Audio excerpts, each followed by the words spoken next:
Hi to everybody. I will wait another minute just to let the participants coming in.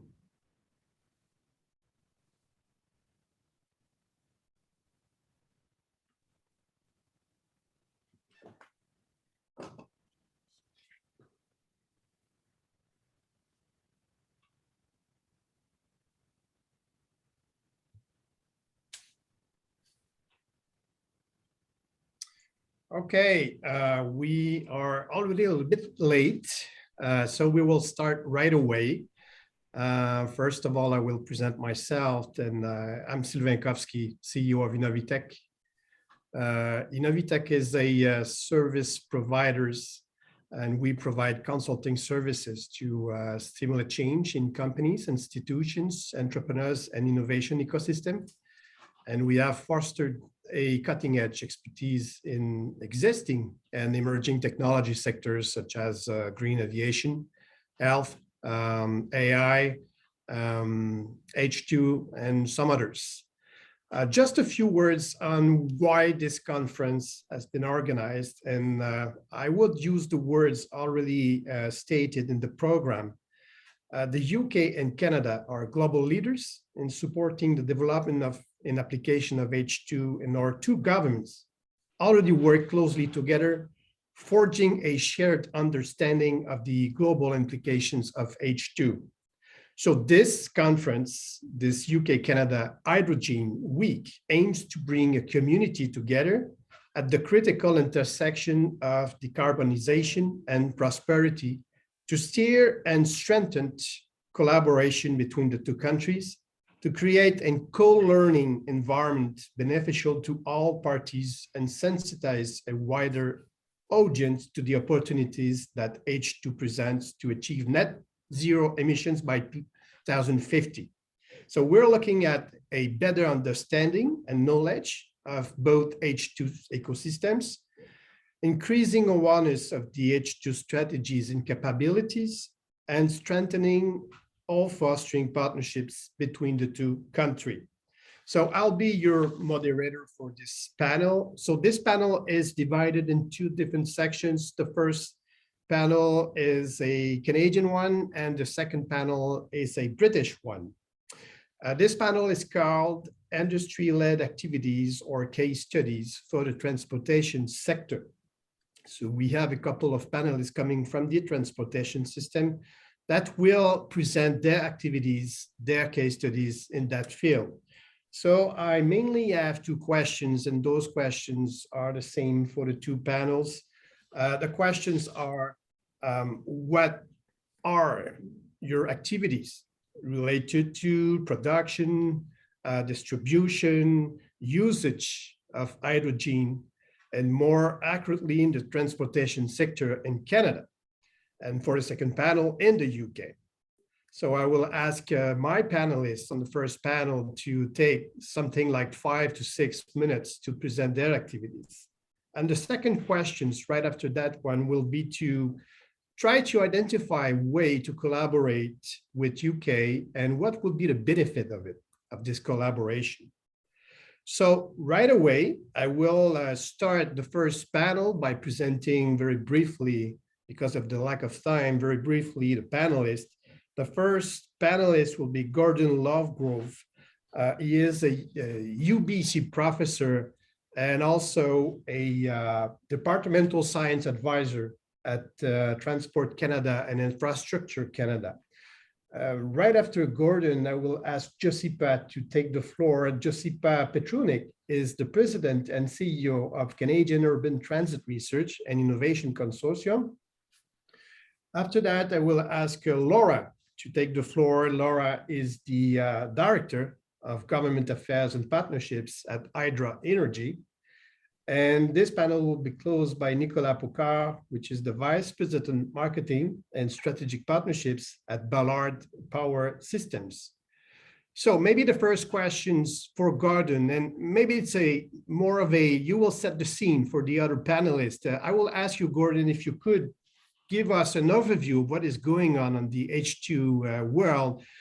Is there any strategy in Canada? Is there any regulatory measures in that country or in the international scene. Please, Gordon, the floor is yours. All right. Thank you, Sylvain. That was a great introduction and a good overview to my overview. So first of all, I'm going to ask the obvious question. Can everybody see my screen? Yes, sure. Excellent. Okay, so I'm coming to you today from the traditional unceded territory of our Silks Okanagan people of Canada, are one of our First Nations people groups in Canada. And yes, I'm going to give a 5-minute overview, and I've selected some of the key federal policy on hydrogen or related to and enabling our hydrogen and what we're doing. But I also want to finish answering your question about what's our response with a couple of thoughts from an academic perspective as well. There we go. All right. So Transportation 2030 has been our strategic plan for the Transport Canada since 2016, when the Minister of Transport at that time, one of Canada's first astronauts, Marc Garneau, some of you may know that name, called for an update and a strategic plan. And since then, you can see various aspects of it have been implemented in budget. You can always tell the relevance of a policy by how much money is budgeted towards it. A former Prime Minister of Canada used to say, it's always good to see billions and billions invested in the traveler and safer transportation. And I'm just drawing and highlighting, because as Sylvain has already pointed out, we don't have a lot of time here. Some green boxes here, green and innovative transportation, otherwise known as decarbonization, including access to northern communities to provide more than one mode. And you'll notice in the green box here, rail, my personal favorite. So as well as trade corridors, etc. That plan, often it's implemented through Infrastructure Canada, through their 5 investment streams: public transit, green communities, social, inclusive housing, trade and transportation of northern rural communities. Infrastructure, you might also know, is the arm's length department responsible for the Canada Infrastructure Bank. So obviously I've taken clippings, screenshots off the federal policy pages here. And this is an infographic of their plan and how it coordinates and is implemented to create long-term economic growth, build inclusive communities, and support a low-carbon green economy, with massive investments that have been happening since 2016 when it was released. And Josipa will and Nicolas will go further into those specifics as well in their presentations on this. So I'm giving you a quick overview. This is all being recorded. You can come back and slow it down and take a closer look as you need to. But again, another snapshot. One of the things, if you've been reading this while I've been talking, we have to be cognizant of is there's a transition that must happen from carbon-based to low carbon or decarbonization type of an economy. And how do we do that? So there's a discussion paper that hasn't transitioned yet, but it's still in the consultation phase so that we can talk to Canadians, workers, communities to thrive in keeping jobs, retraining as necessary in our new low carbon economy. And again, highlighting the Prime Minister up the ante, shall we say, raise the bar. We're not just going for 30%, we're now going for 40 to 45% reduction in greenhouse gas emissions by 2030. Wow, this is fantastic. So we have budgets associated with that. Down at the bottom of this slide, you'll see all about our public transit, green recovery, and strengthening as we go. So the next steps are international best practices, which is, thank you very much, Sam and Mario and Sylvain for moderating this session on exactly what we're doing right now, establishing an advisory body, draft legislation, consultation on that, and then implementing and getting the job done. We really have to make movement. Why hydrogen in Canada? I put this up here again because of my favorite topic in the green box. And this was already spoken to yesterday by our very esteemed colleague, Aaron Hodgson, on the hydrogen strategy and where we're going, and some text, again, that's publicly available. I won't dwell on this other than say, one of the key pillars is international markets and collaboration with our international partners. This is where we want to go. I asked yesterday in the chat, what's the price? What are we aiming for? It's about $1.50 to $3.50 2050.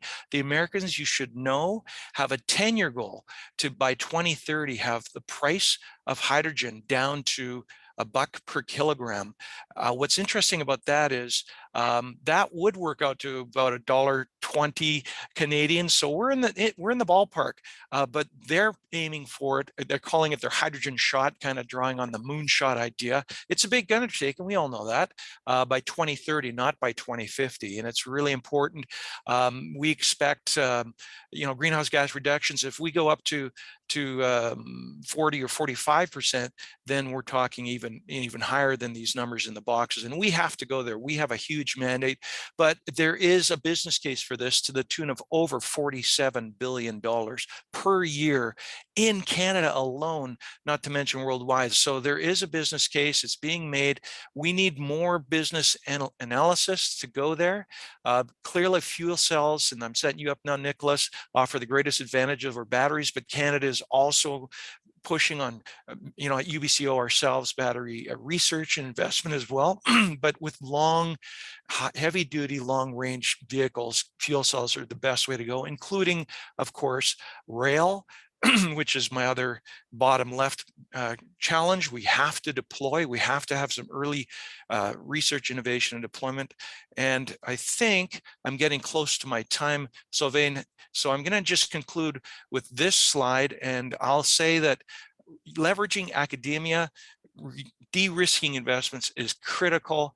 And this is where we're going at UBC in response to this. We are one of the hydrogen hubs being set up across Canada in our Okanagan, in the Kelowna area, with our Indigenous partners as well. We're going to be looking at lifting in our hub. We have expertise in research, industry, all our partners, the hydrogen economy. We span Western Canada, not just BC. This is Alberta and Saskatchewan as well, with producers, storage and industry. And I'll talk more about that. I'm presenting on Thursday, and I'll probably start on this slide because my time is up. So Sylvain, back to you. Sorry for taking a little longer. No, very good, Gordon. It was a very good introduction. Thank you so much. So I will start the discussion with the second panelist, with Josipa. Josipa, can you please give us an overview of the kind of projects you're working on that involved the industry? The floor is yours, Josipa. Thank you so much, Sylvain. I'll just check that you can see my slide deck as well. Yeah, very good. Okay, thank you so much, Sylvain. And Gord, I'm going to take a page out of your book of guidance and also acknowledge that we're on the Anishinaabe and the Haudenosaunee nations here in St. Catharines. I think that's fairly standard in Canada now that we take the time to acknowledge that. So what I'm going to do, I'm Josipa Petrunić. I'm the president and CEO of Q-Trick. I'm going to take you through in this whirlwind tour, 5 minutes, what we're doing, to your question, Sylvain, on the hydrogen front. Just by way of introduction, Q-Trick is a technology innovation consortium. It is a nonprofit though, so how we do business is a little bit different from the normal standard stream of things. And you'll see that from the kind of project in hydrogen we're doing. That then leads into the second question we'll talk about, Sylvain, about UK-Canadian partnerships. In terms of the kinds of projects we do, they're large demonstration projects, and we do a lot of the bus feasibility modeling ahead of time, so the performance evaluation. But these projects in electric bus, in hydrogen fuel cell bus, in autonomous smart vehicles, they're all focused on getting vehicles out on the road with the fueling or charging systems or the autonomous vehicle tech to make it part of the long-term solution of the transit agency. So not short-term pilots, but long-term solutions. And I'll tell you a little bit about the hydrogen fuel cell bus project we've been leading in Canada with some of our partners here on the line, Ballard in particular. This is a really hard project, and it's almost needlessly difficult. And I'll show you the timing for why it's so hard. You can see there from the map, right now, there's actually 0 hydrogen fuel cell buses in Canada. And there are 0 full-scale procurements underway, other than a small pilot being proposed in Edmonton of a very, very short pilot of hydrogen fuel cell buses.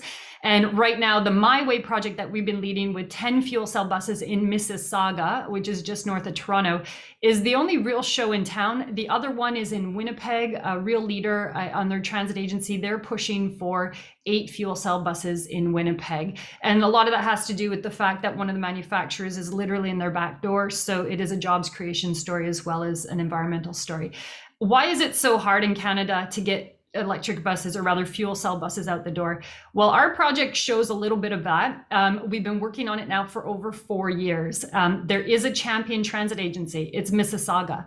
But when we started this project, there were over 6 transit agencies that were part of the planning process.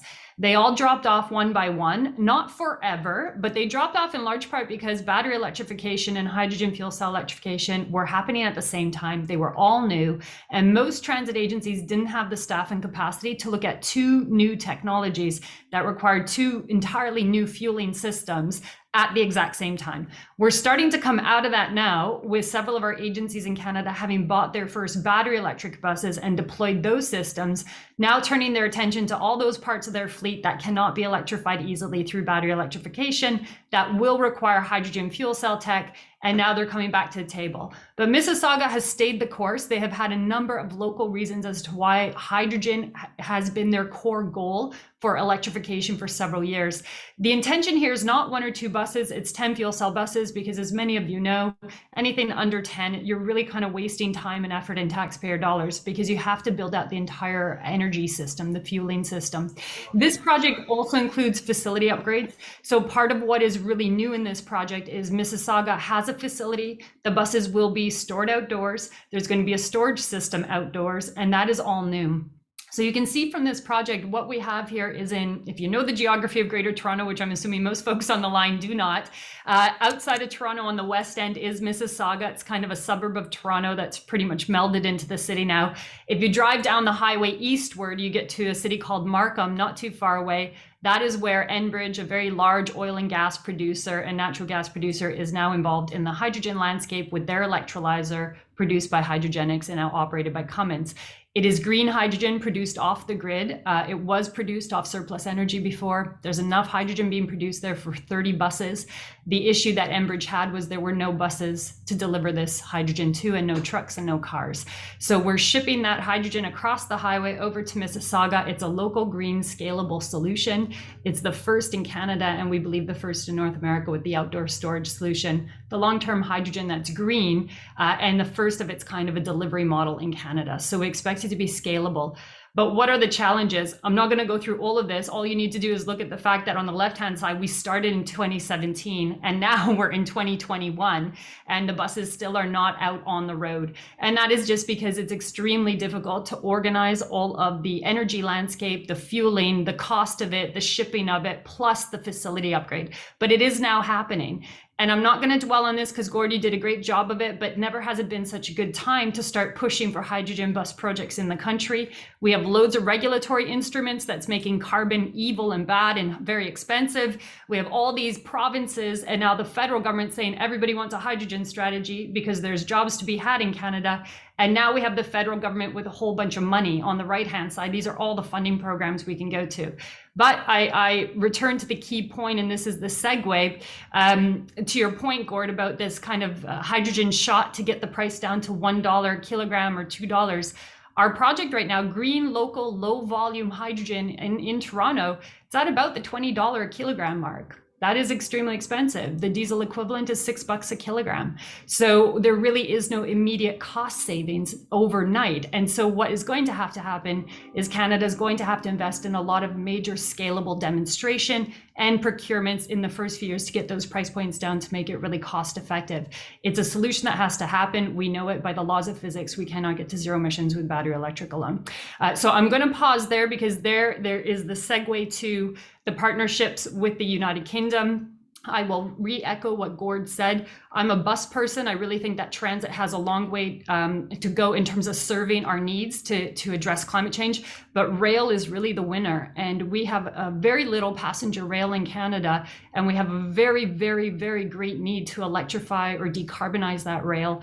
And it is not clear at all how across a country like Canada, with the distribution of people and population that we have, that we're going to do that with battery electrification. It's very clear that hydrogen is going to be a major player, and the ability to integrate that and partner potentially with the United Kingdom and with the greater European Union in terms of trade arrangements that make for the international shipping and supply of hydrogen cheaper and more feasible and reliable. That's going to be a critical component. So with that, I'll turn it over to you, Sylvain.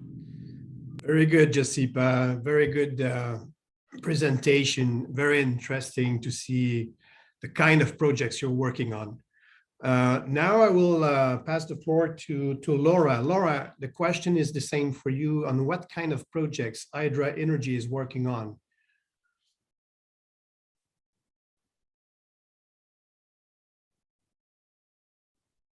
I guess you're on mute. No? Okay. You're muted, Laura. Okay. Hi everyone.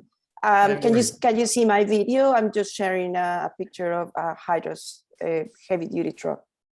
Can you make it a bit smaller? It's a bit too large for our screens. Okay. Yes. Is it good now? The wording is cut off at the top. Okay. You know what? I'll stop sharing that. It's okay.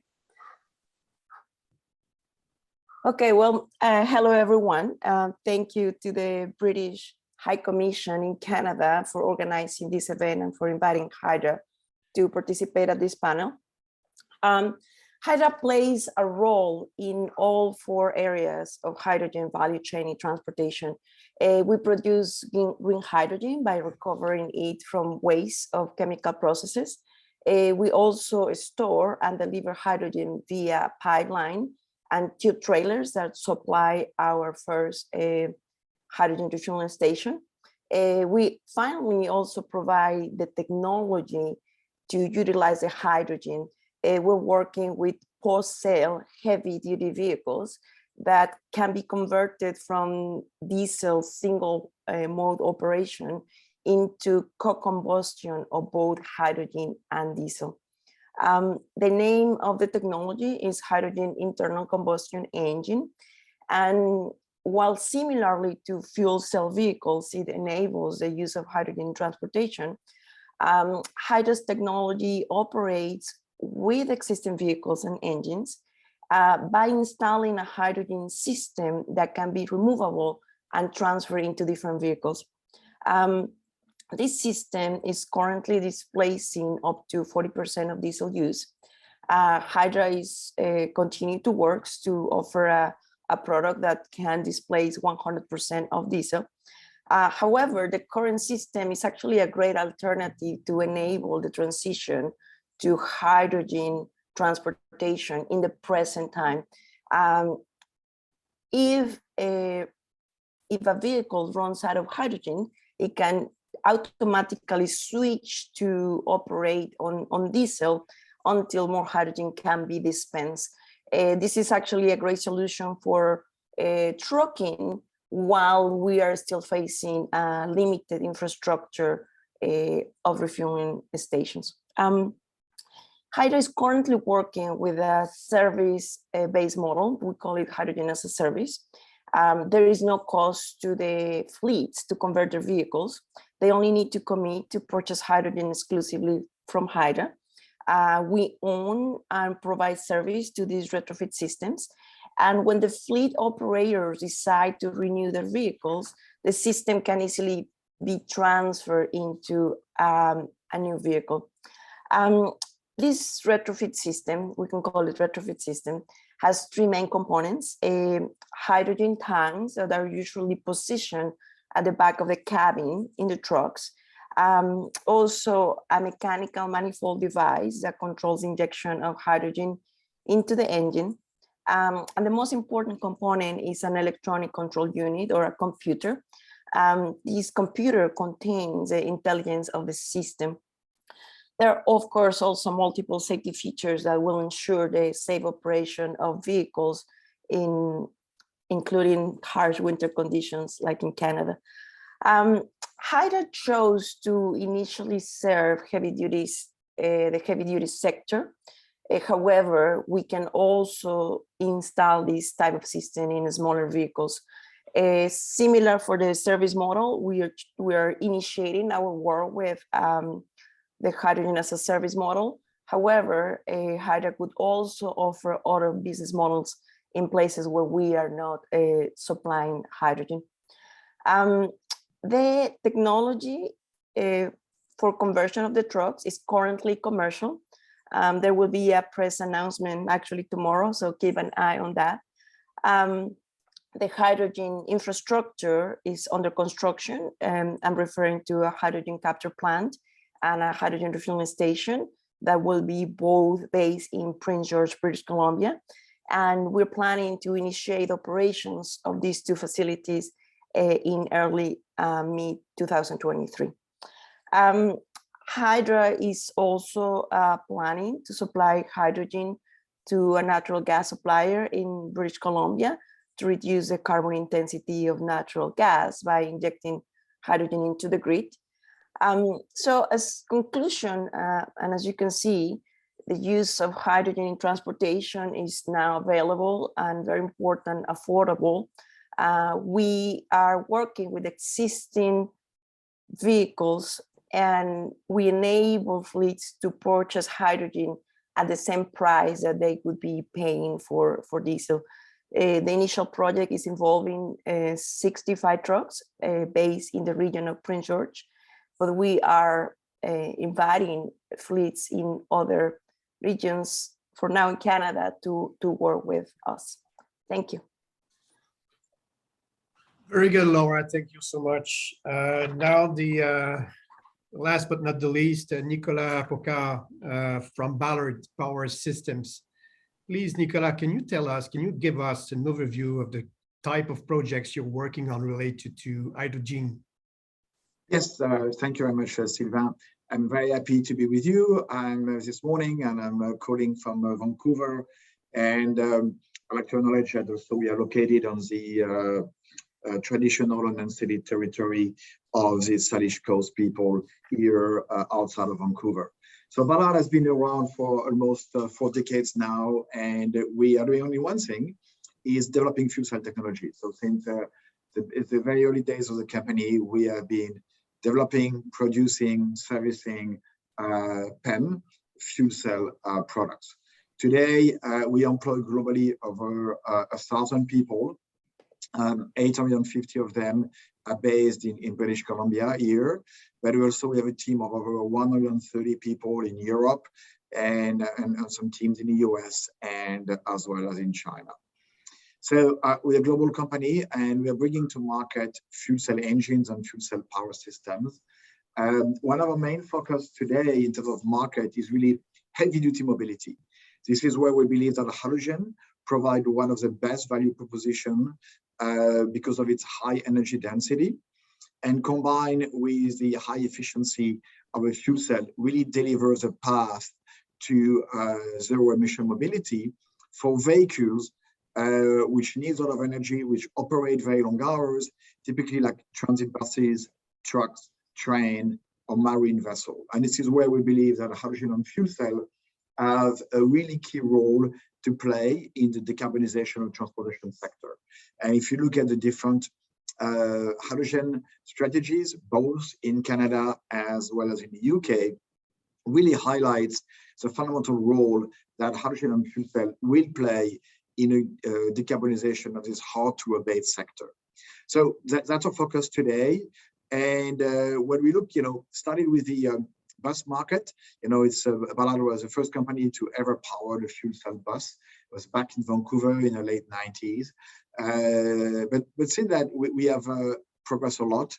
Today, there are over 3,500 buses and trucks powered by Ballard technology, which are in operation globally. So we are getting a lot of expertise, a lot of data. The vehicles that we have in operation today, this fleet of 3,000-pound vehicles, have already accumulated over 100 million kilometers on the road.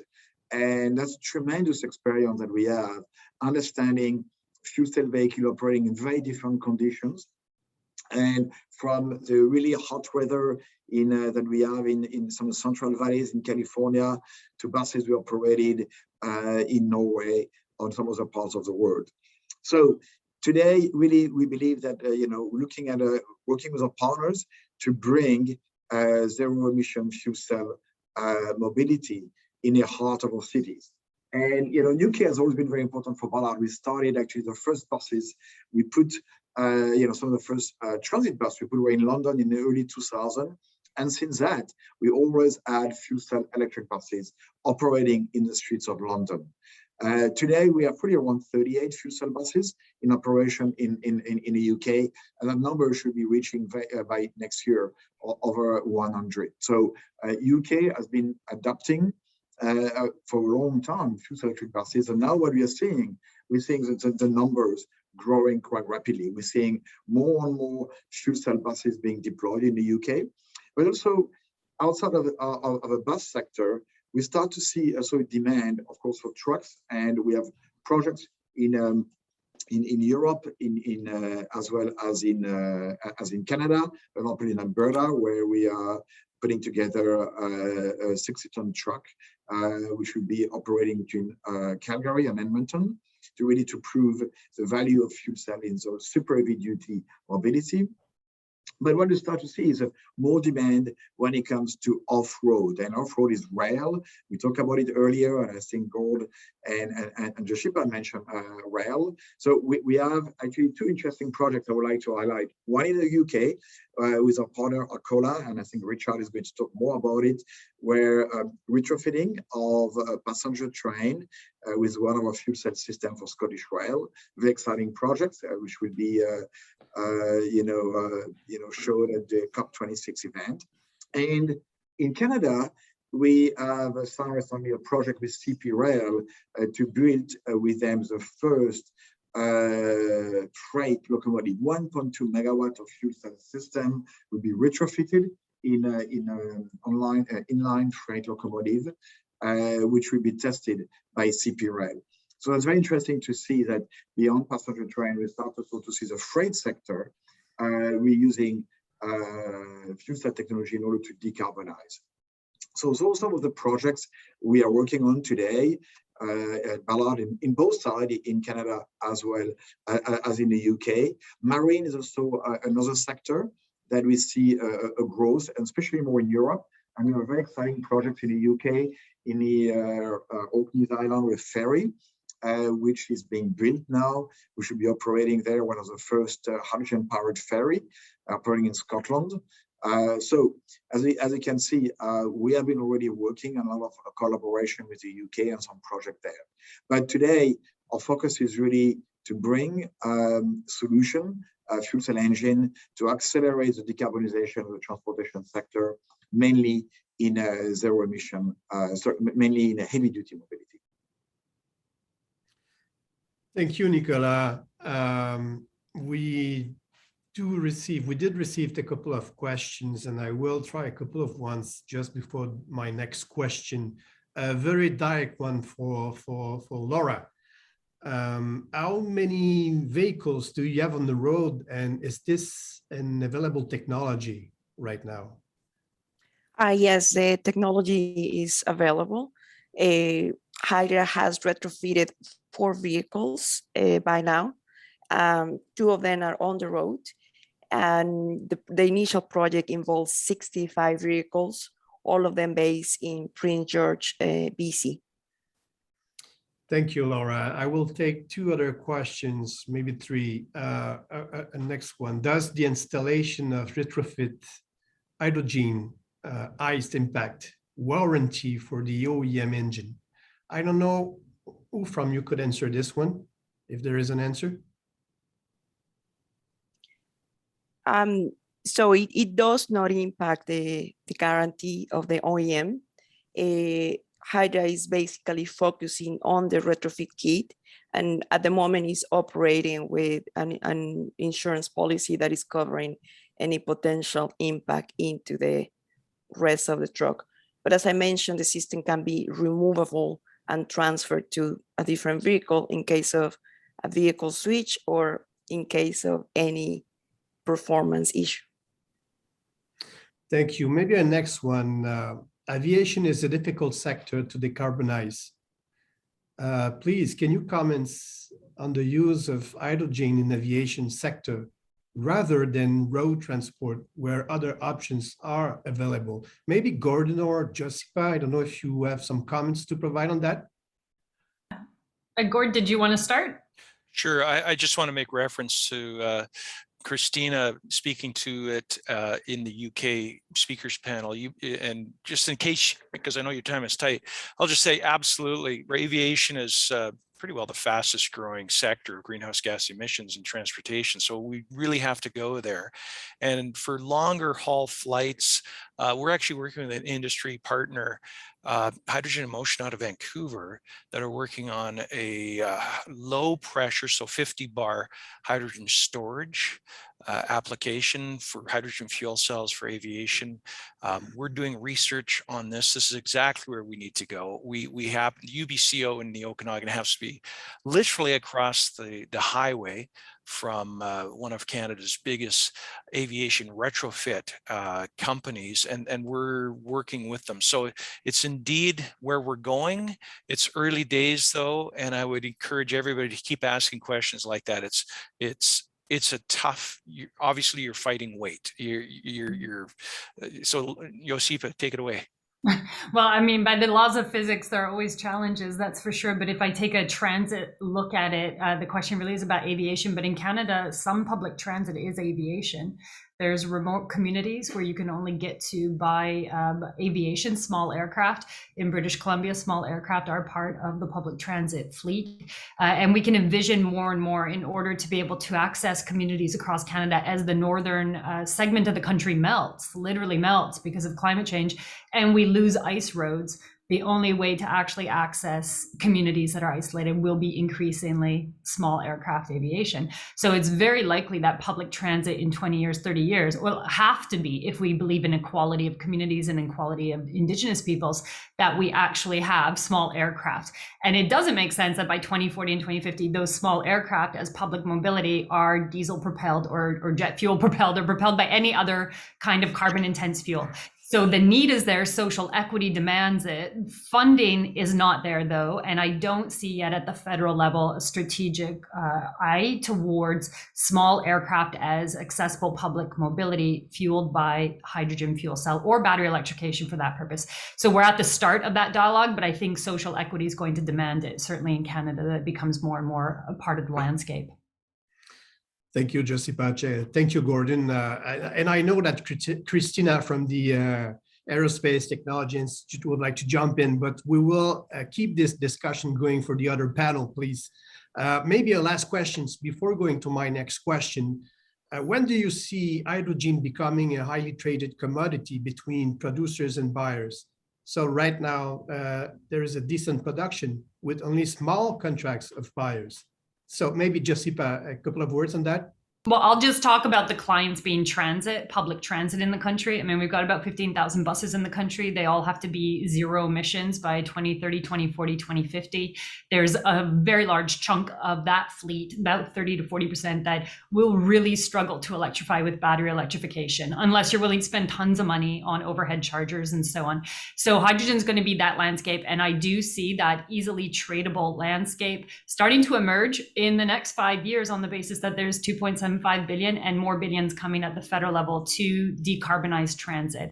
But it won't happen equally across the country. It'll be in pockets like Toronto, Montreal, so the Greater Toronto area, Greater Montreal, possibly Calgary, Edmonton, and then Greater Vancouver, where those transit vehicles are going to become an automatic fleet absorber and client for mass-produced hydrogen. Because as you know, to conclude, Sylvain, buses, people don't buy one bus. They buy 20 buses, they buy 50, they buy 100. So overnight, you have thousands of kilograms of hydrogen you need.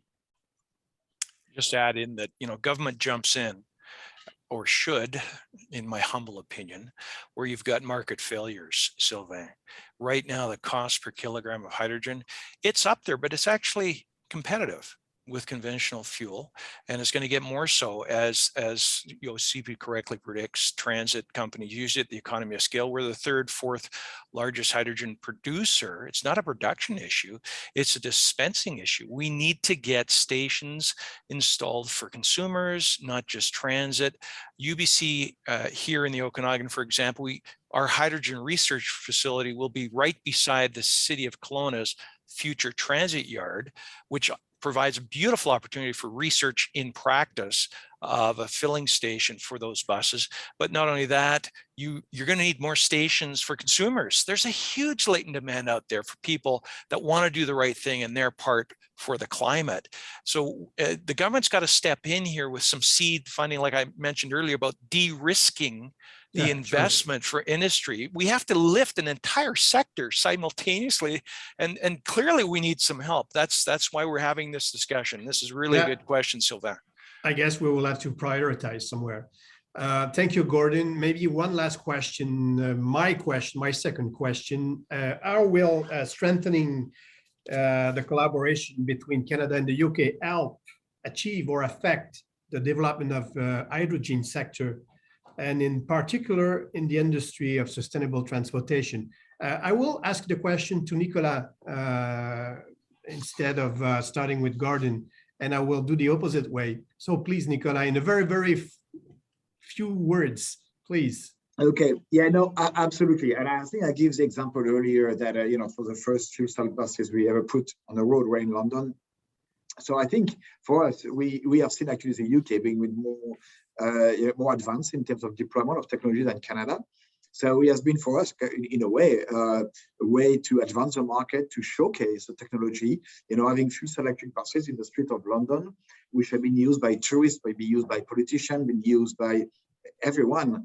And actually is a really good, adoption. And actually people were actually waiting for the fuel cell bus, skip the diesel bus and waiting for the fuel cell bus. So we learned a lot from the experience of the buses in the UK. So for us, it has been a tremendous opportunity to advance on technology, to demonstrate our technology. We did the same thing in rail and marine. So in a way, I think the UK has been an early adopter of technology, of fuel cell technology and hydrogen technology. There's a really strong ecosystem. We have really strong partners. I mentioned earlier a company like Arcola Energy, which has a unique know-how into the integration of the fuel cell powertrain into different application, bus, trucks, and rail. We have a very long-standing partnership with Rybus in Northern Ireland, with putting a lot of fuel cell electric buses on the road. Also working with ADL, a part of the New Flyer Canadian company group, to put a fuel cell electric bus. They've just announced an order for 20 buses for Liverpool. So yes, for us, we have been actually the knowledge and the acceptance of hydrogen by the UK in general has always been really helpful in order to advance the technology to scale up demonstration. And I think what we are seeing now in the UK, we should see in the next few months, cities announcing much bigger deployment. So we are going to go away from the 5 or 10 or 20 buses, so maybe 50, 100 buses deployment. And that's coming in the UK. So in a way, I think UK has been leading the hydrogen mobility deployment. And I think it's really, really an important part of the collaboration we have set up over the years. Okay, very good, Nicolas. Maybe a little bit shorter for the next one, please. We don't have a lot of time in front of us. Laura, the question is the same to you. How collaboration could help to foster the development of H2? Thank you. Well, I see collaboration in 3 different areas. One is definitely technology licensing. Hydra is looking, our strategy for scaling into Europe is looking for partners to license our technology. The other area I would say is cross-collaboration between different fields of science and technology. In our case, mechanical engineering, hydrogen technology, we're looking for collaboration with digital technology, specifically machine learning experts. If there are any developers that have had successes in transportation, we're looking to partner to continue improving our hydrogen technology. And finally, policy. In the case of Canada, Hydra is calling government towards inclusion of hydrogen internal combustion technology as a part of zero emissions vehicle definition and policy, because we believe this will bring more freedom to businesses to adopt new technologies in the future. It's the same case in UK. We believe that UK has not yet achieved enough technology neutrality in the definition of zero emissions vehicles. One great example to complete my answer is the European Union effort support by a Germany-based company called KIU that does similar work to Hydra. It has led to the European Union already classifying hydrogen internal combustion engine as zero emissions. Thank you. Thank you, Laura. Maybe Josipa, the collaboration side, what do you have to add on that? Yeah, I would say, I mean, I'm going to go a little bit broader and say over the last couple years prior to Brexit, if I put that out there, there was a lot of collaborative work on the Canada-European Free Trade Agreement and looking at how to leverage that more from the Canadian perspective in terms of the trade, not just in fuel cell technology, but also possibly in Canadian bus manufacturers pitching over in the European Union bus manufacturers pitching over in Canada. And this crosses the green sustainability landscape. Now, I have to admit, I mean, with the new Brexit environment, I think a big component of the collaboration is figuring it out exactly what the low-cost trade mechanism can be for Canada and the UK when the EU is not part of that economic landscape. It has reshifted several of our orientations around what is the art of the feasible. If we just look at London, Transport for London is a huge driver.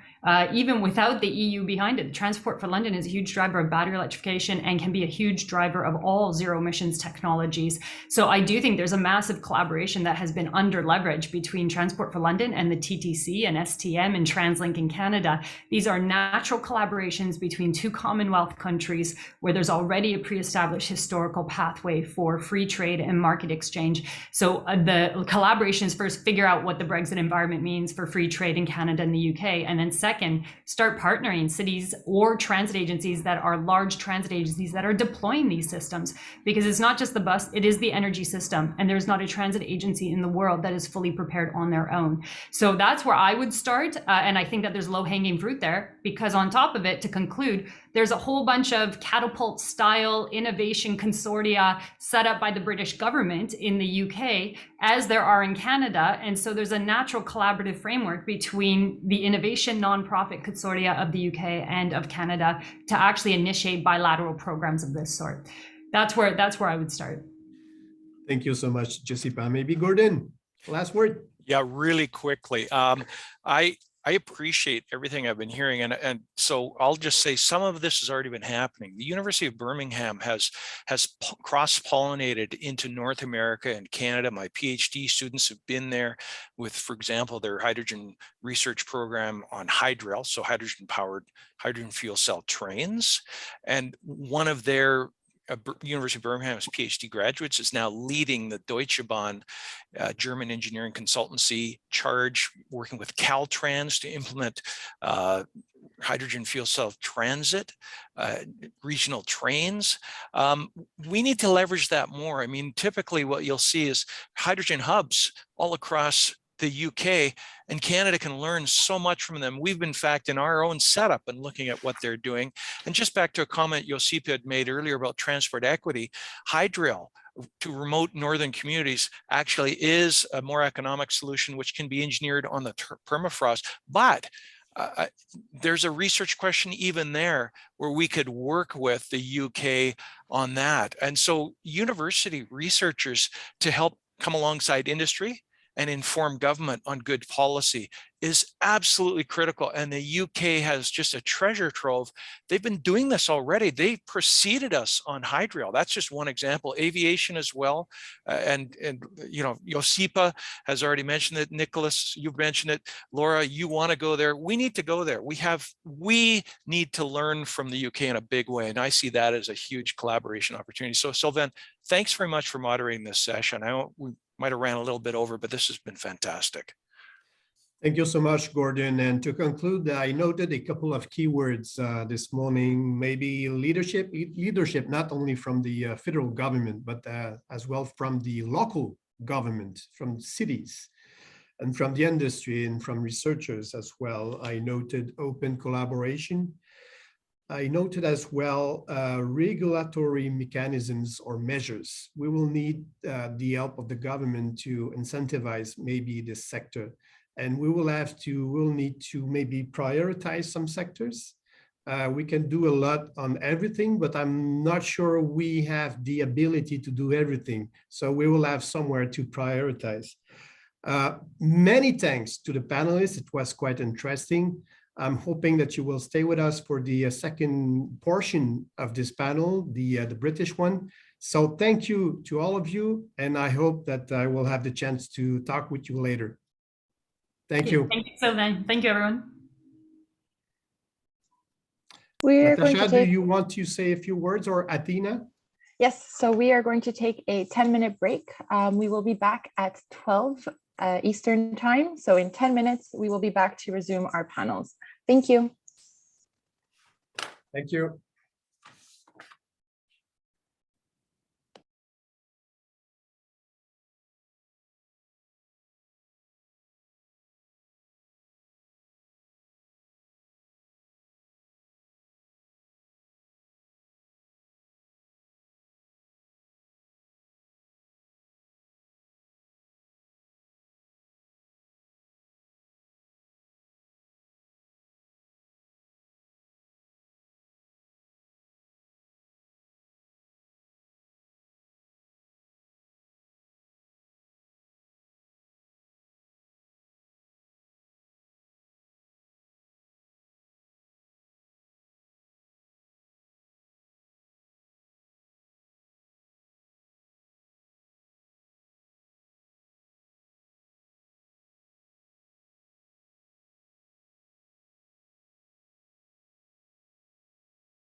Hello again.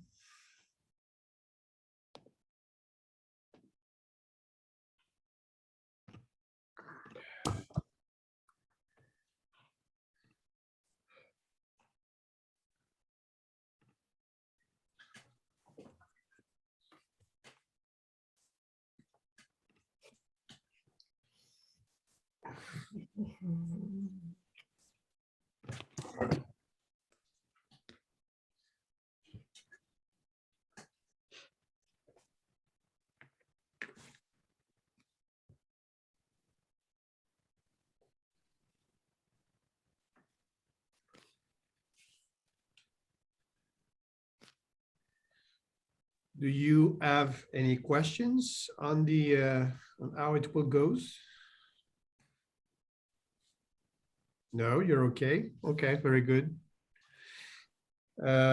So can I propose to ask my first questions to David first, Richard, Simon, Cristina, James, and Gordon after? Are you okay with this order? Yeah. Yep. Okay, very good. And I guess you're quite many to speak. So I would propose something like 3 minutes, 3 to 4 minutes for the first question. And maybe 2 minutes max for the second question. You're okay with that? And I guess we will receive questions from the audience.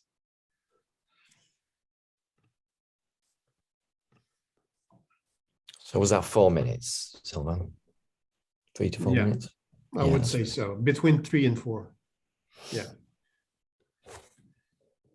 If I say 4, you will take, I guess, 5. So I will say 3.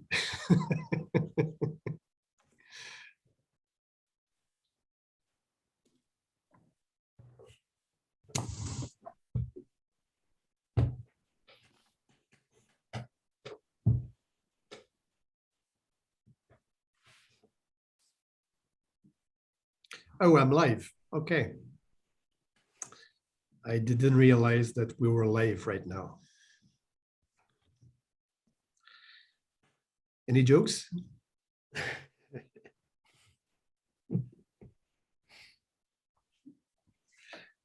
Are we supposed to start at 15, 12:15? Or we can start right away? Noon?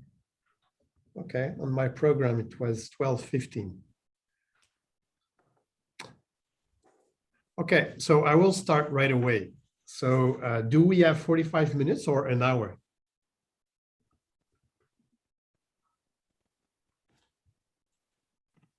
"45 minutes, Sylvain." And an hour, okay. So somewhere between 45 minutes and 60 minutes. Okay, we can start right away. So I'm still Sylvain Cofsky. I'm still the moderator of this panel. Now we are on the British section of this panel. So let me introduce you Cristina Garcia-Duffy, which is the head of technology at the Aerospace Technology Institute with accountability for sustainability and the Institute's technology strategy. We do have Richard Kemp-Harper, the strategy director at Arcola Energy, David Hodgson, which is the CEO of TFP Hydrogen, James Walker, Hydrogen Development Manager at the European Marine Energy Center, Simon Williams, the head of drivetrain integration and mechanical systems at Artemis Technologies Limited, and Gordon McIntosh, which is the chairman of Aberdeen International Associates Limited. Okay, so let me ask my first questions, the same ones as the first panel, on what kind of H2 projects you're working on, and on which section of the transportation sector you're working on for hydrogen. So I'll start right away with the first panelist, David. David, please, can you take the floor? Thanks, Sylvain. I'm going to share my screen. Go ahead. If I can make this work. Oh, maybe not. Maybe not.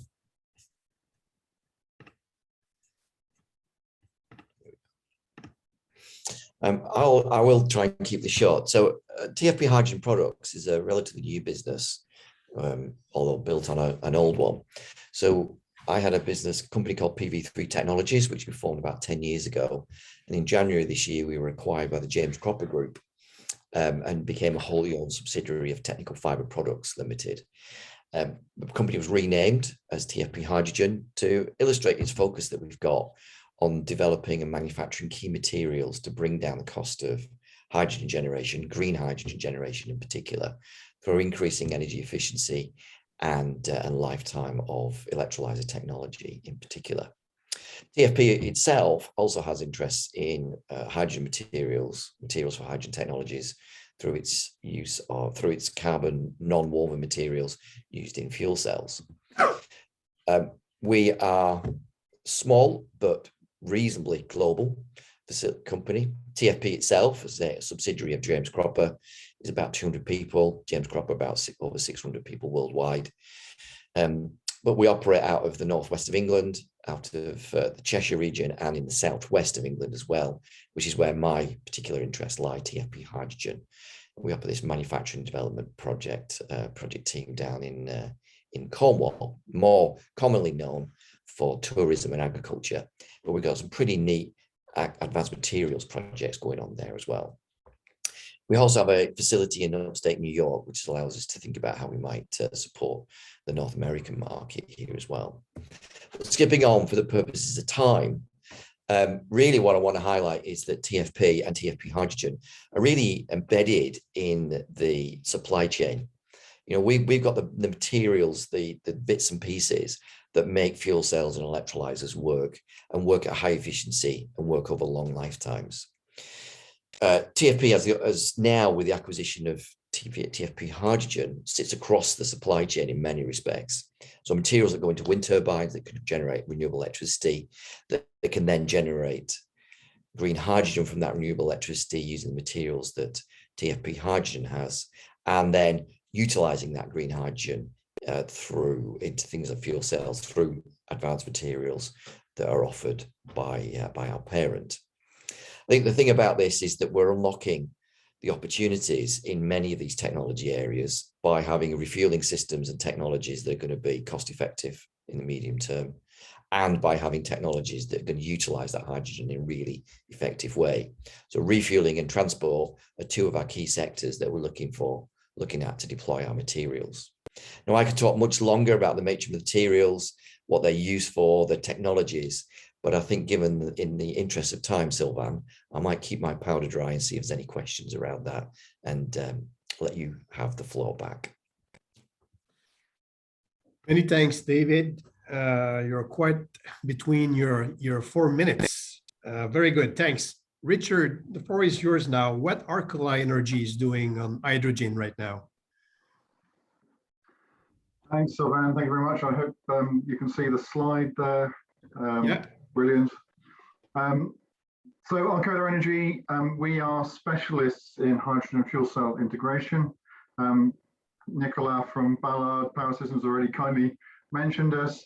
We focus on applying fuel cells and hydrogen into heavy duty vehicles, and we've got a number of projects in that space that I'll talk about.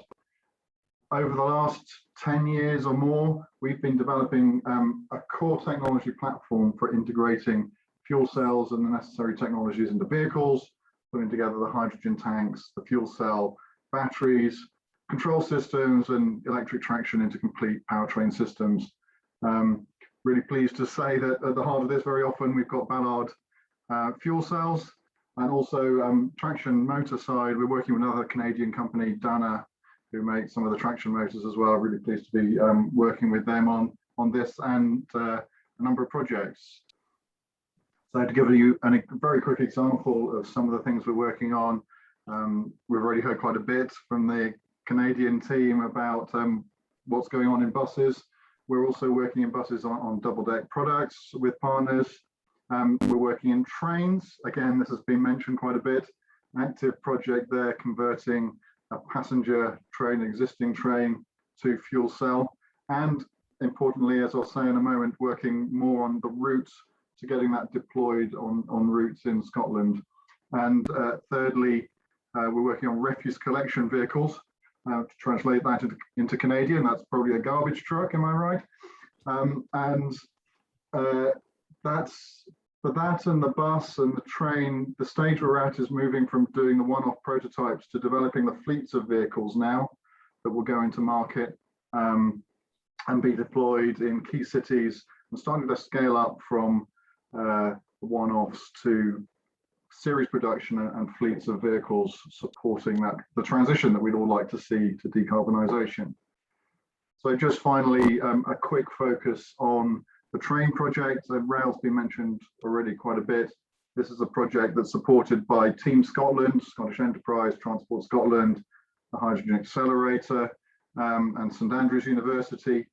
And we're working with a consortium of partners on the translation of our technology, which has been applied in heavy vehicles on road into the rail sector, working on the integration requirements into the vehicle, working on the standards requirements to make it safe and compliant for the rail environment.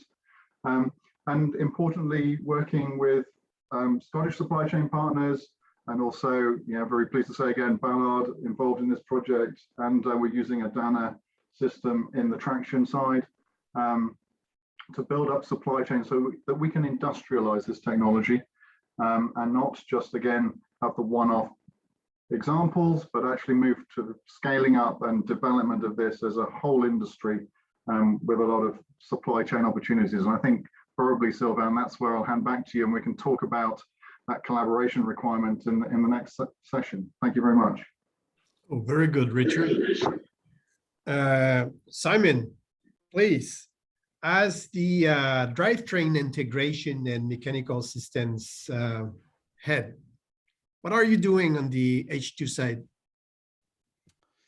Thank you, Sylvain. If you just give me a minute, I was a little bit caught off guard there. Hopefully you guys can see my screen. Yeah. So Artemis Technologies, essentially our goal is the decarbonisation of the maritime sector. So we're a spin-off from an America's Cup racing team, Artemis Racing. And our goal really is to utilise the America's Cup hydrofoiling technology and marry that with highly efficient, high-performance electric drive lines, such that we can engage new markets and new opportunities for maritime transport. So one of the key problems, I think, for maritime is that operators don't have a viable solution at the minute.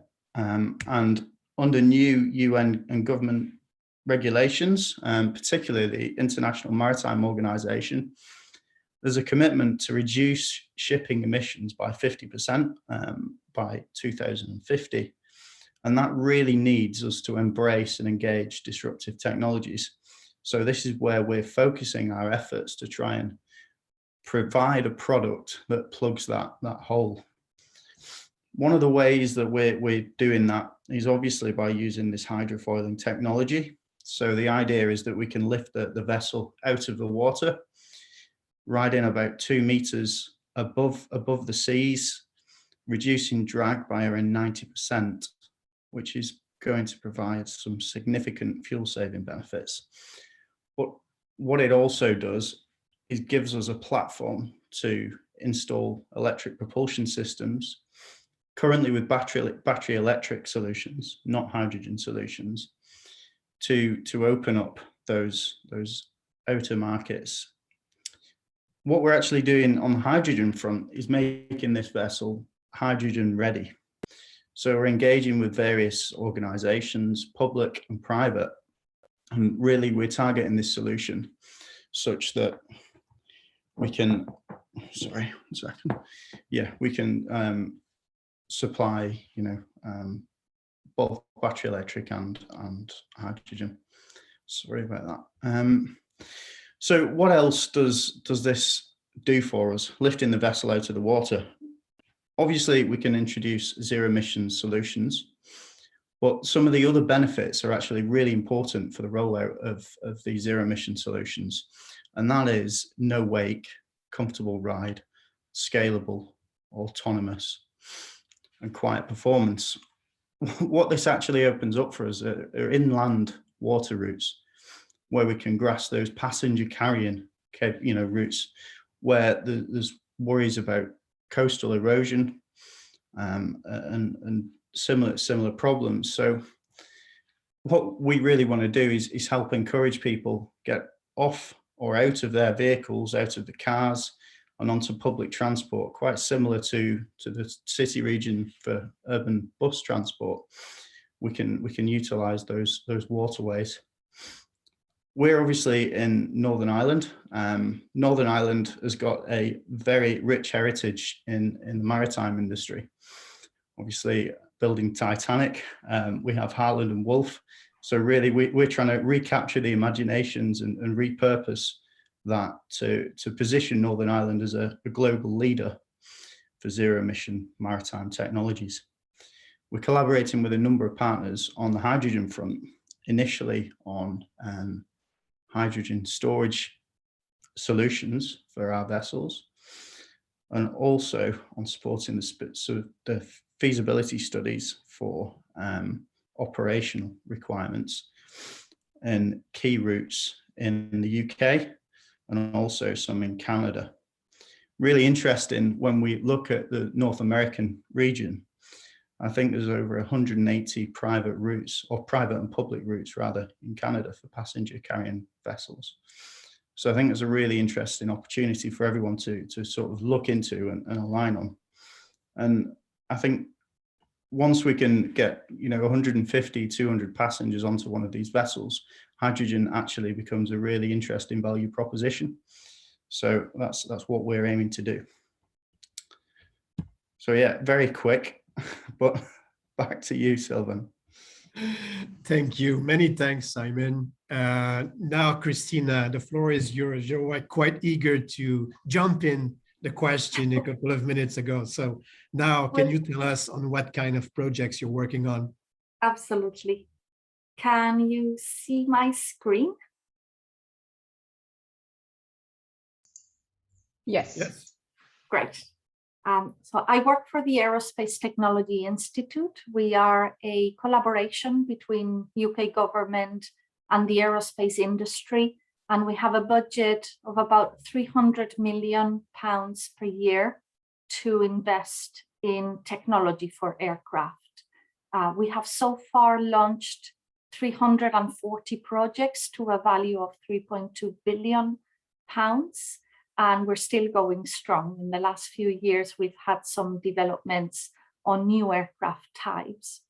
What I'm going to show you today is how aviation is working in the hydrogen space to decarbonize aviation. And we do have a net zero target in law here in the UK for 2050.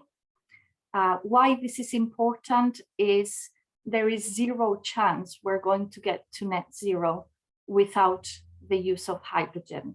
And I'll tell you why. There's three pathways mainly that we're looking in the aerospace space for vehicles I'm talking about. So if you see the chart, you can see different types of aircraft that will come into the market at different times from now until the 2040s. And the ATI is involved in investing in all of these areas. You can see on the smaller side of the market there on the bottom left-hand side, we have regional vehicles, small general aviation and regional vehicles. We're currently funding a few companies in this space. Zero Avia, you may have heard, flew that aircraft on the bottom left-hand corner, a Piper Malibu, back in September of 2020 with a hydrogen fuel cell. It was compressed hydrogen. They are now developing a 19-seater aircraft, which is the next image you can see there, and they plan to have flown that by next year. So things are moving fast in the hydrogen fuel cell arena. There are others exploring as well around the air taxi, urban air mobility side of things. So we will see some platforms being tested in the next few years. Batteries and hydrogen fuel cells are good for this space. These are short-haul aircraft carrying a small number of passengers. Things get trickier as you go up in the number of passengers and as you go into the higher ranges. So you can see there a green area where today we don't know what the technical and commercial feasibility of hydrogen will be. Last year at the ATI, we launched a one-year program with 100 secondees from industry. We spent £15 million to study the technical commercial feasibility of aircraft in this space. So we're looking at regional, single aisle aircraft all the way up. We just don't know yet where that capacity range barrier is from a technical and commercial feasibility perspective. That team is due to finalize their first phase of the work in March 2022, and that will give us a better indication as to what we will do. The aim of this is to develop the technology roadmaps and to know what technologies we will need. An early indication is telling us that liquid hydrogen will be the way to go, combusted in a gas turbine. That means that we will need cryogenics for the aircraft, and we will need fairly reliable thermal management systems. But it looks promising. On the higher range there that you can see on the top right-hand side, you can see large aircraft. These are wide body aircraft flying very long ranges. And those we see hydrogen not being an option for now when it is combusted by a gas turbine. For those types of aircraft, the community are investing on sustainable aviation fuels, which do need hydrogen to be produced, especially if you want power to liquid fuels, which are a combination of ideally green hydrogen and carbon from the direct air, so captured from direct air. So plans are there for those, and we're working against tight timelines. So I hope this gives you an overview of what we're doing in aerospace, and I'm looking forward to the discussion. Thank you so much, Cristina. I remember, just a personal opinion, I remember when I arrived at Garden, the Green Aviation Research and Development Initiative in Canada. I was leading Garden for 10 years. And when I arrived in Garden in 2009, and I asked the questions about, what about hydrogen for aviation? There was a huge silence. So I guess it's coming fast. It is, yes. Okay, many thanks, Cristina. The next speaker is James Walker. So you will, I guess you will talk about marine technology. So please, James, what are the projects you're working on right now related to hydrogen?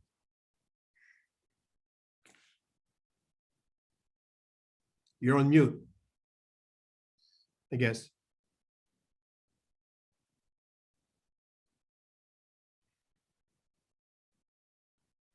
Okay, sorry, I don't normally work in Zoom, so it's always an adaptation. Yes, thank you very much for the introduction, and great to be here. Thank you to the organisers for having me along. I'm going to assume you're seeing the right screen, and I'll just carry on. So thank you again for the opportunity to speak. Really, I'm representing EMEC, so we're the European Marine Energy Centre. And we're based in Orkney, that's an island archipelago off the far north of Scotland, as you see in the slide, I hope. And we have been testing a number of marine energy devices for many, many years. And in that context, dealing with a grid challenge, it means we can't export the power that we're producing and that others in the community are producing. And that meant that we became involved in hydrogen in about 2015, subsequently deploying an electrolyzer in 2017. And since then, we've been involved in essentially the entire hydrogen value chain. So we're looking at research and development projects that take in hydrogen production, hydrogen storage, and hydrogen demand, so or use on the demand side. So we're looking at where hydrogen can best be used to decarbonize all sorts of applications. But in particular, we're looking at heavy duty transport. So we're based in an island area. We look at how people get to and from those islands, and fairly quickly the sea comes into the equation, and we look really at the vessels that people are using to get between the islands and also to come in and out of their community, essentially. So we've been involved in a couple of different projects looking at different ways of trying to tackle the decarbonisation of ferries in particular, and that's what I've been asked to touch on today, so I'll do that. So we've had two key projects I want to mention today. Given the time, I'll try and be quite prompt with that. But the first one was a project called Hydra. So this was funded by Innovitech UK and brought in a consortium of partners developing technology, but also looking after, for example, health and safety, looking at the vessel design elements. And the intention for the project was to find a way to demonstrate an auxiliary power engine that would be running partially on hydrogen. So this is a retrofit solution, and we're looking at an attachment onto an existing diesel engine so that we can essentially blend hydrogen in safely. And the premise is that that's a fairly immediate reduction in emissions, and everyone's delighted with that concept, I believe.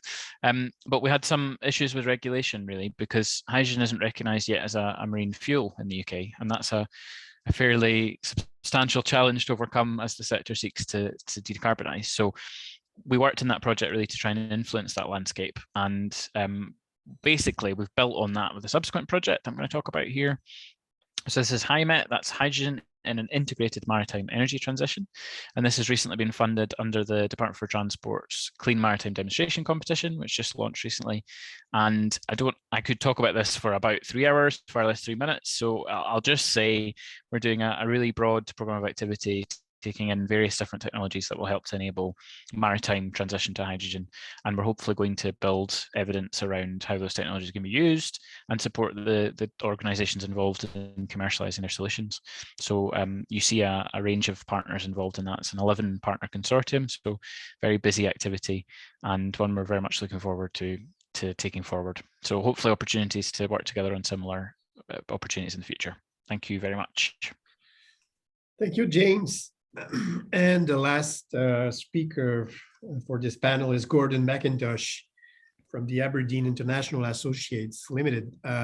Gordon, on what kind of projects you're working on? Thank you, Sylvain. Yes, certainly. Well, Aberdeen International Associates are really a project integrator.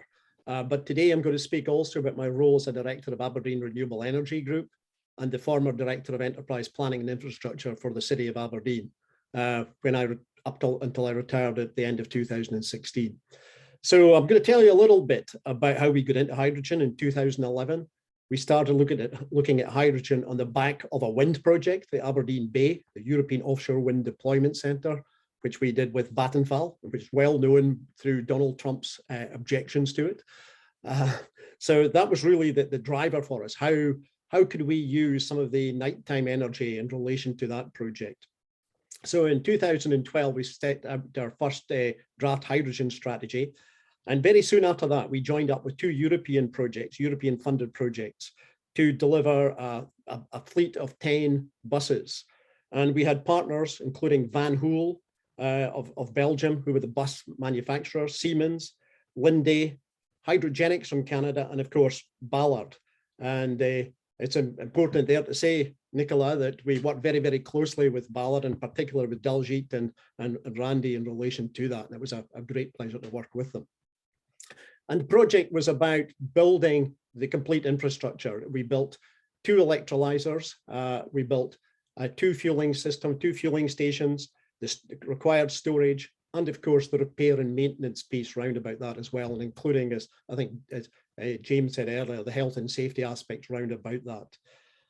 That was a 5-year project that was very successful with high utilization rates. And Aberdeen City Council have more recently moved into double-decker buses using, again, fuel cells by Ballard, but built in Northern Ireland. And they've got 25, they have a fleet of 25 double-decker buses that they're putting together at the moment. There's actually 15 on the road at present.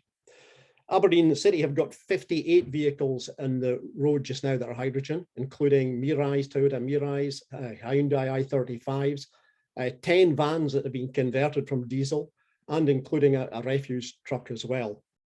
So they really have been trying to push the position in relation to hydrogen. So that's important. They're also included the new exhibition and conference centre in Aberdeen included 3 hydrogen fuel cells founded by AREG and our selling the share of our wind farm. We put that money into the new exhibition centre and 3 fuel cells, the largest in the UK, it's one of the largest in Europe, to do all the heating and cooling in relation to that piece there. More recently, and we expect an announcement in the next couple of weeks, Aberdeen City Council will be delivering a partner through a process to establish a partner to develop a new hydrogen hub in the city of Aberdeen. The most important thing that we are working on at the moment with AREG, Aberdeen Renewable Energy Group, is to build a series of fueling stations out from Aberdeen through Aberdeenshire, Murray, through the Highlands and up to where James is based in Orkney, and also to the West Coast, to build up to 14 fueling stations and to do a feasibility study round about that. As was pointed out earlier, this is really important in relation to the use of hydrogen and allowing other local authorities and the private sector to have the ability to source that hydrogen locally. And alongside that, we're looking at nine industry centres of excellence, where there is already an interest in using hydrogen, including, interestingly, the distilling industry, but also the oil and gas industry, forestry, agriculture, and fish farming. So I'll stop at that at the moment. I've probably taken up my time. The 1 or 2 other projects we are involved in at the moment includes a silicon-based hydrogen, liquid hydrogen fuel with a French company, and carbon production with the hydrogen being a byproduct almost from that process with a Finnish company. And lastly, we're also looking, stimulated by BC and what I saw 7 or 8 years ago, looking at hydrogen taxis in the city of Aberdeen and elsewhere in Scotland with a French company. That was based on what BC did with their fleet of Toyotas back in the early 2000s. Thank you. Thank you, Gordon. Quite interesting. Maybe before going to the next question, we still have an open question from the first panel, and maybe some of you may want to answer. I don't know if Laura is still with us, but there was a question for Laura. But maybe Richard or David, you may want to try and answer as well. The question was, could you please comment, how you plan to make fueling trucks with hydrogen competitive with diesel? Is there someone who would like to answer? Maybe Laura's first, if you were still with us. So I don't think Laura's still on, but I'm happy to point to this from our perspective, from a fuel cell integration point of view. Go ahead. From a fuel cell integration point of view, this is obviously something we've considered quite a bit. We are finding, the advantage of a fuel cell electric conversion of a vehicle is that you get the improved efficiency of both the fuel cell in terms of conversion compared to a diesel engine, and the efficiency of battery using for providing the powertrain, regenerative braking and traction power. So we're finding that actually we are quite close, even in the UK at current hydrogen prices for, at least for fleets of vehicles, that we are getting close to being diesel parity because of the efficiency and because of the way that the costs of hydrogen are coming down for decent sized fleets. So I think we're quite close to addressing that. And the anticipation is that with the incentives that are in place in the UK net zero strategy published today with support for hydrogen in that, that we'll continue to see the hydrogen costs coming down, and we should be better at a cost comparison with diesel within very few years, I think. Thank you. Any other comments on that question? before going to the other question? No, okay. Cristina, you received a comment from the Energy Institute of the University of Sherbrooke here in Quebec. So I guess you already know that, but there's a great news coming from the UK today. Some dollars or some pounds available for sustainable aviation fuel. Correct. Yes, very well informed indeed. It was just announced today. The ask was 1 billion. Yeah. So we're hoping that when the spending review comes out, more support will be available. Many thanks. And maybe one last comment was coming from Marie Lapointe. Marie Lapointe is the head of Hydrogène Québec, which is another research consortia that exists in Quebec. She said that she's willing to working with you guys, so don't be afraid to write her an email. My second question is related to how collaboration could help you to accelerate the development of hydrogen project or hydrogen activities in UK. I know and noticed that some of you already have collaborations with Canada, but maybe I will start with Gordon. Gordon, what do you think about collaboration and on which specific field you would like to collaborate with Canada? Yes, Sylvain, thank you. It was unexpected for me to be first, but that's good. I think there are many opportunities. I personally, when I retired in 2016, I was approached by the government of Newfoundland and Labrador to be their Deputy Minister of Natural Resources. So I have the advantage of knowing the position in Canada, and particularly in that far eastern province of Newfoundland. So I've seen many, many opportunities in relation to collaboration over and above the fact that we have Ballard and Hydrogenics now Cummings. There are many new hydrogen companies coming through areas such as the Hydrogen Accelerator in Canada that I know would be of interest to UK companies.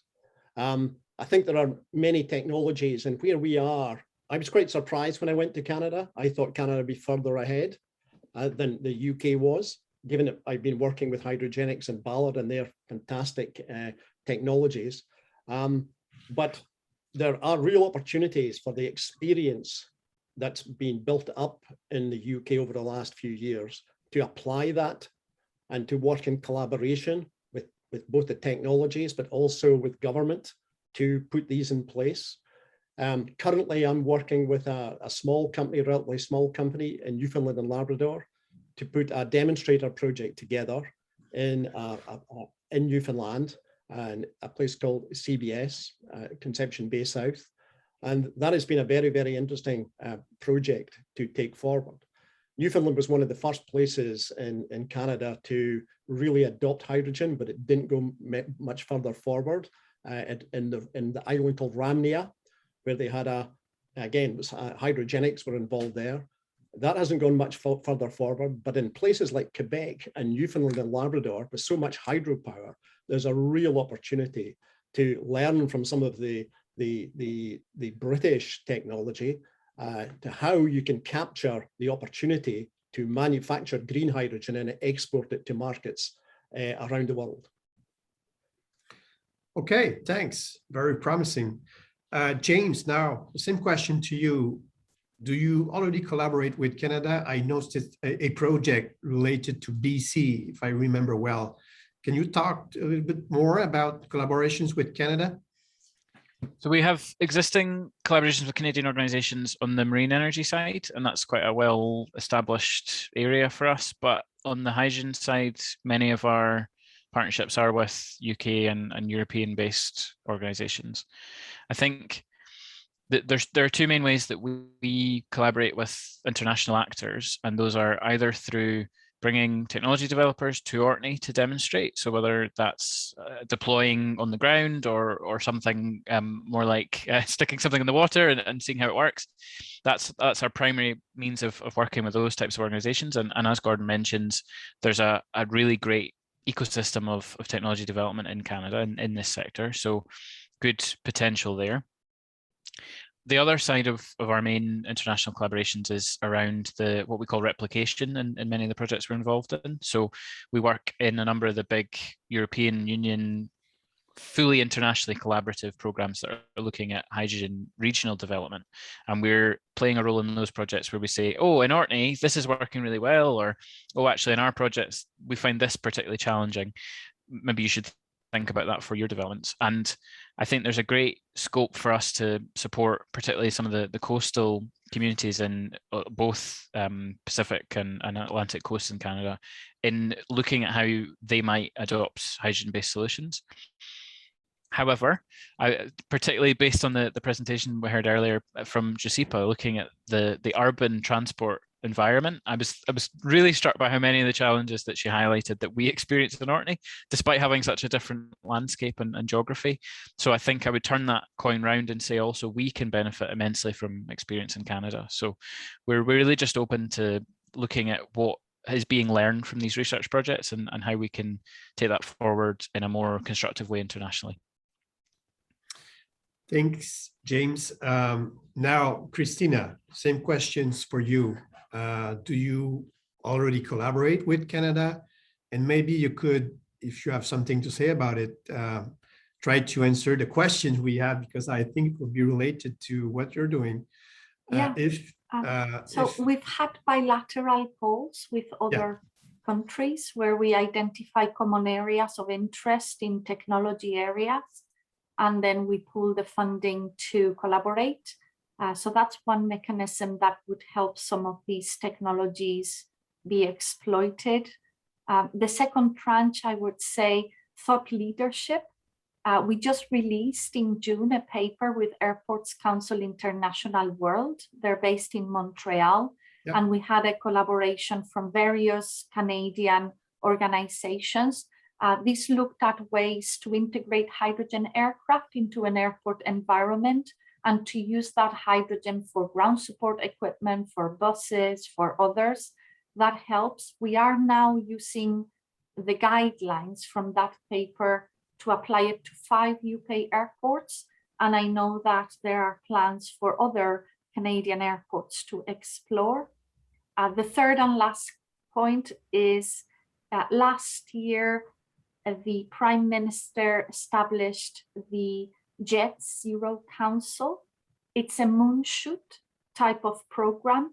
And what he would like for us to deliver is transatlantic flight that is zero carbon emissions within a generation. And the UK sits on one side of the Atlantic, Canada sits at the other side of the Atlantic. So I'll just leave the comment there. Very good. Thank you, Cristina. Maybe Simon, same question to you. Do you already have collaborations with Canada? And how, and I will try to ask you the question again, how are you able to create a funding mechanism to support collaborations on both sides? Are you familiar with the different programs? Does it work well?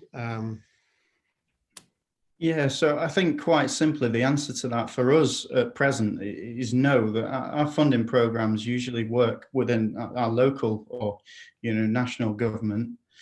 And I think this is a recurring theme that's particularly come up on this event today. There's two main areas of focus that, for collaboration, future collaboration between UK and Canada, which is the regulatory framework, which is really, really important, especially in the maritime sector, but also commercial vehicles and infrastructure.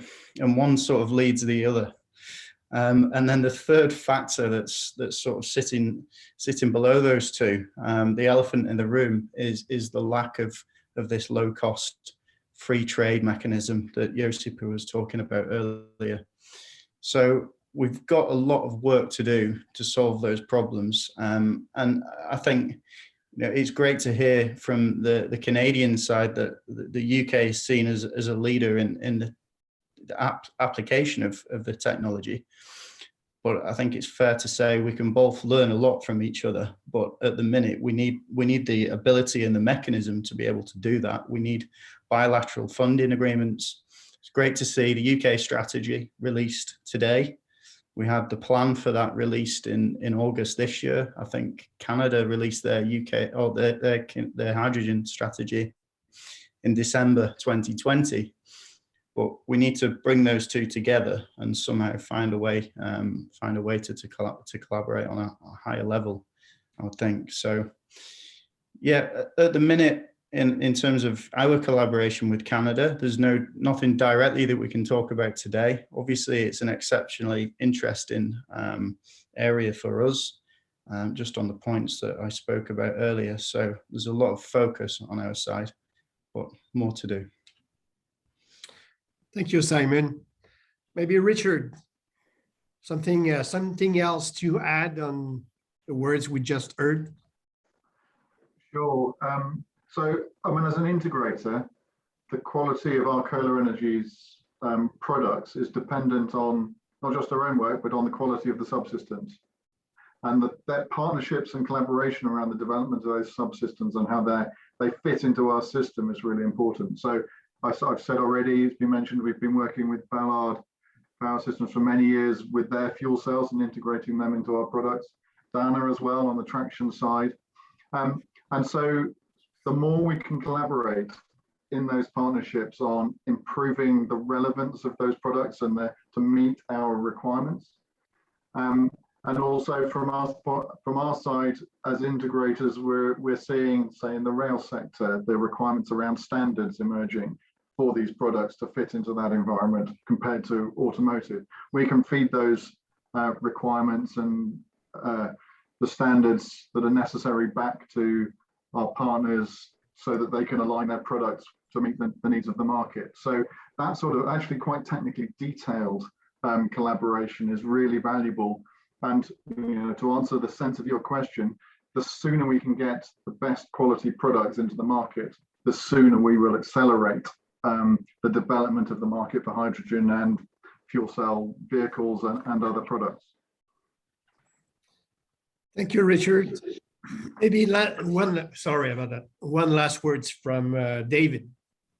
David, so I heard that you were collaborating already with some Canadian partners, but do you think that there is an advantage of foster that kind of collaboration with another country, especially Canada, on the hydrogen development? Oh, for sure. I mean, a lot of our collaborations at the moment are at a commercial level, so there are some sensitivities around who our partners are in that space. But a couple of questions that have come through on the chat box there, on the Q&A box, are really important because there are some, in some of the spaces that we're operating in, there are still some materials challenges to be overcome.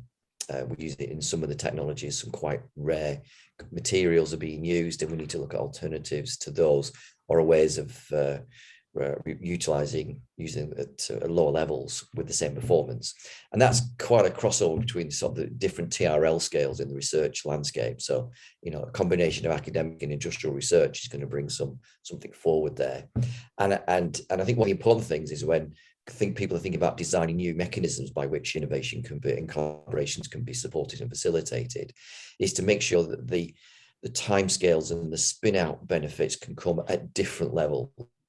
So we're not always thinking about a 2050 time horizon, that we're actually thinking about what can companies deliver in 2 to 3 years that then support some of the activity to pull through some of the, so that maybe the academic partners understand better some of the research challenges that they need for that longer time horizon.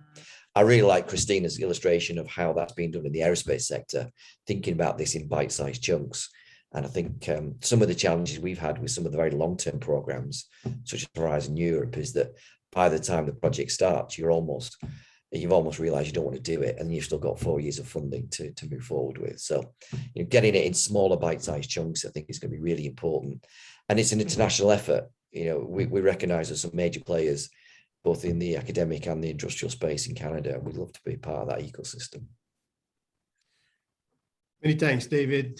There's still one open question The question is wondering how the announcement today from Breakthrough Energy Ventures in partnership with the UK government could assist in funding opportunities for collaboration, as Breakthrough Energy has been a big supporter of Canada for some time. Anyone would try to an answer on that? I think there's some confusion at the moment with this quantum of money is involved in that collaboration. So getting that clarified first would be helpful, but then how that is deployed and whether there are opportunities for further international collaborations, we'd certainly be interested in looking at that, and maybe it's something we can unpick together. Okay, very good. We don't have any other questions from the audience. So I would like to thank you, all of you. It was very interesting. I hope to see you sometime again here in Montreal or in UK. So many thanks to all the panelists, and I hope to see you soon. Thank you. Thank you, Sylvain. Thank you, Sylvain. Thank you. Bye-bye. Have a good day, Thanks, everyone. Sylvain. Cheers.